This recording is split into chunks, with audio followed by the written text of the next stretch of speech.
let's see if we can show you a wheel change of the RS660 using the L74 Quick Release Kit. Only need a 24mm socket.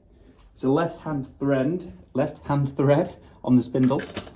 So take it off, and then it comes out, I don't know, 10-12mm. And then you can pull it out, push the wheel forward, take off the chain around the side, hang it nicely on the side, and then just lift out, screw it in order to put it back in, pop it in, line up the brake disc. I found that to be the most difficult part. There we go, we're in. Move the wheel forward, pull your chain on,